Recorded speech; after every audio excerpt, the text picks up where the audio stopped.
Chaque soir, dans la cage, le dompteur livre un combat. Un geste maladroit, la mauvaise humeur d'un fauve peuvent lui être fatales.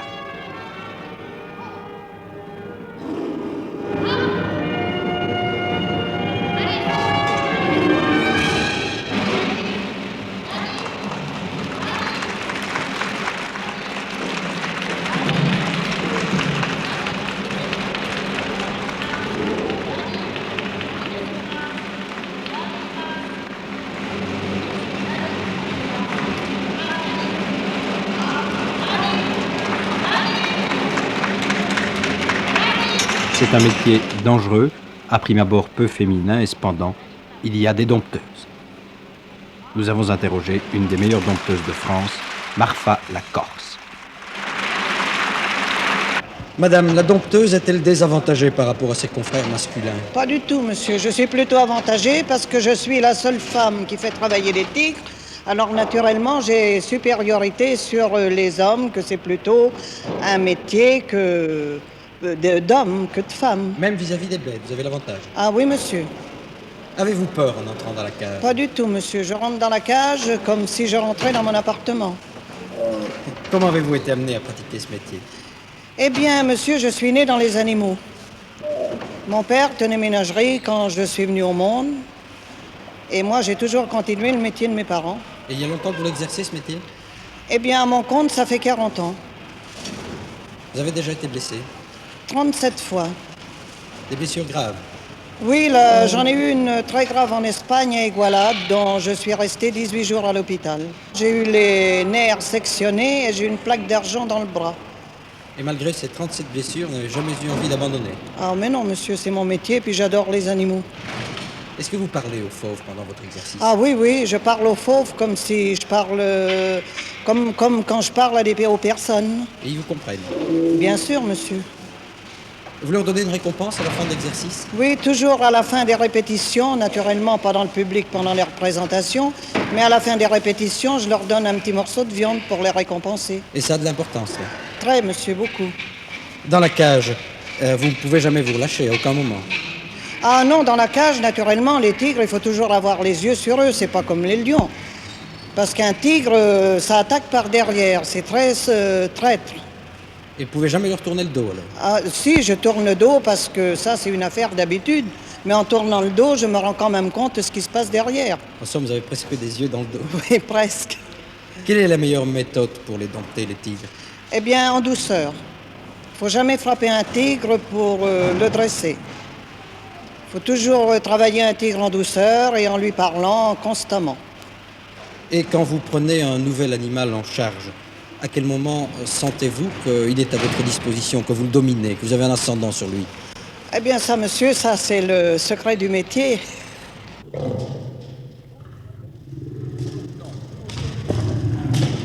Pour s'imposer dans la cage, le dompteur doit extérioriser sa force. Non pas sa force physique qui n'existe pas auprès des fauves, mais bien sa force purement spirituelle.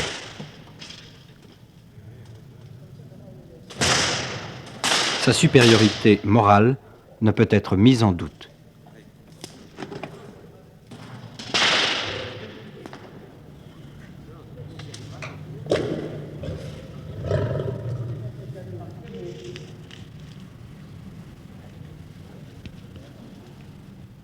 Est-ce que vous avez peur quand vous entrez dans la cage?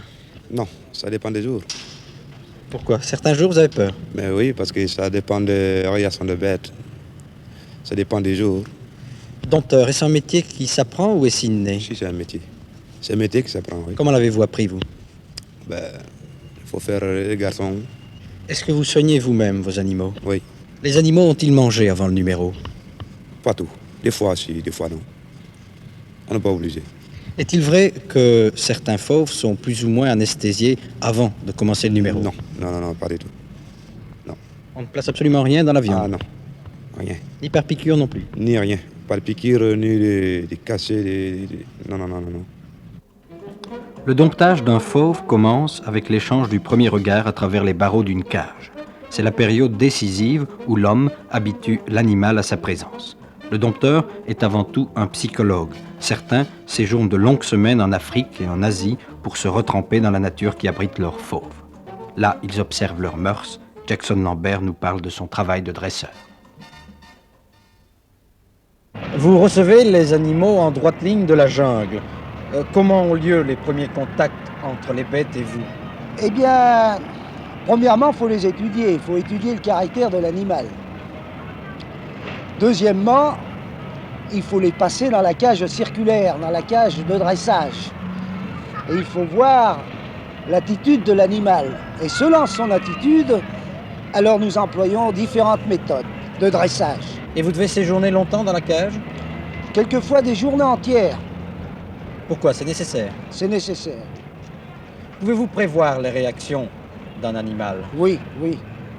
De quelle façon? Comment bien, sentez-vous cela? L'attitude, premièrement, son comportement. Et nous avons tellement de métiers dans la famille que avoir un fauve, nous voyons ce qu'il pense. Et l'animal, lui, Ah sent-il la faiblesse du dompteur? Oui, oui, beaucoup. Il ressent que ce que nous ressentons nous-mêmes. Il sent si nous avons vraiment peur, c'est le cas de le dire, c'est le mot peur, ou alors si vraiment nous avons confiance en nous. Vous avez déjà eu des accidents? Beaucoup, malheureusement, oui, beaucoup. Nous avons eu même dans la famille des accidents mortels. 2 accidents mortels. Et voyez-vous, ça ne nous a pas fait changer de métier pour ça. En cas d'accident, comment doit réagir le dompteur? Eh bien, écoutez, c'est difficile à dire. C'est surtout ceux qui sont autour de la cage, qui sont à l'extérieur de la cage. Vous devez être secondé à l'extérieur de la cage par un autre dompteur? Ah oui, oui, oui, oui. C'est le Pourquoi? principal.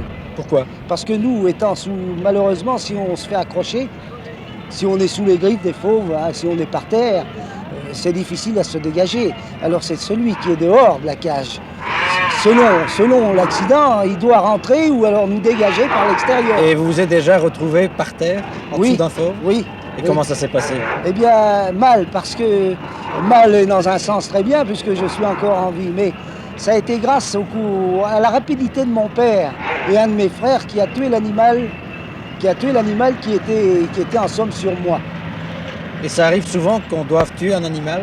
Eh bien, chez nous, ça a arrivé 2 fois déjà. C'est l'extrême limite à ce moment-là. Ah, c'est l'extrême limite, oui. C'est quand vous avez tout essayé. Voilà. Dresser un fauve, ce n'est pas briser sa nature. C'est au contraire utiliser tous les côtés de sa personnalité et adapter le travail à ses qualités et à ses défauts. On ne dresse pas 2 lions ou 2 tigres de la même façon. Placer la bête, la faire monter et rester sur un tabouret qui est sa position définitive pendant le numéro est la partie la plus délicate du domptage. Les premiers exercices s'effectuent souvent avec un appât de viande piqué au bout d'un bâton. La bête est ainsi attirée vers l'accessoire ou l'obstacle et petit à petit, à force de répétition, elle s'habitue à les franchir.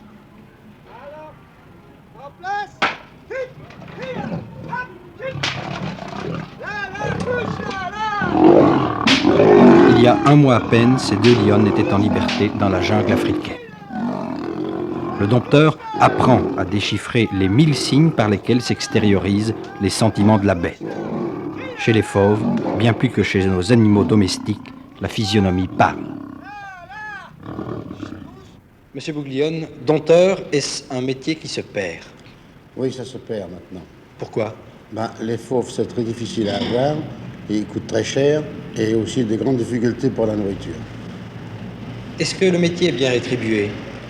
Ça dépend du numéro. Quand ce sont des numéros qui sont appréciés par le public, des grands numéros, c'est quand même une valeur, oui. Ça fait combien par soirée? Un bon numéro, ça verrait environ entre 50 et 70 000 francs anciens francs. Ce qui fait 5 000 et 7 000 francs belges. Oui. Quelles sont les qualités d'un bon dompteur? C'est assez difficile à expliquer. Un bon dompteur, vous savez, pour vraiment être dompteur, il faut être dompteur de père en fils. On ne fait pas un dompteur comme ça en 6 mois.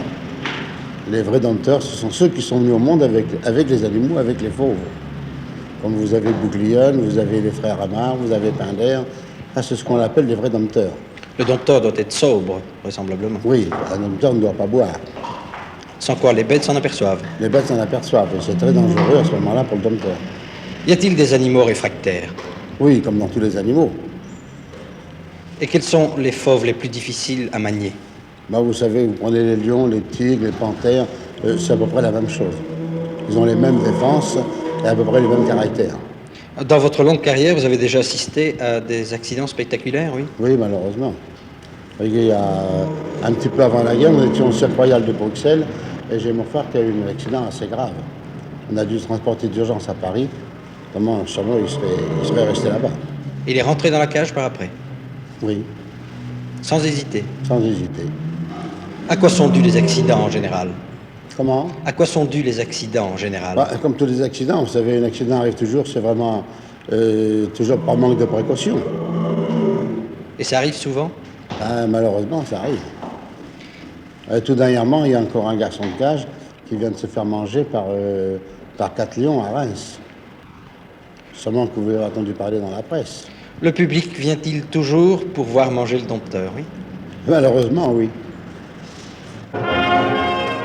Des statistiques prouvent qu'après chaque accident en public, le cirque fait salle comble pendant 3 semaines.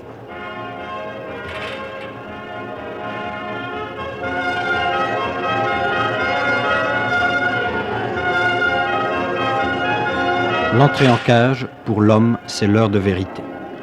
Il est tenu chaque soir à une très grande dépense d'énergie. Son travail quotidien n'admet aucun trucage. Avec les fauves, le chiquet ne passe pas.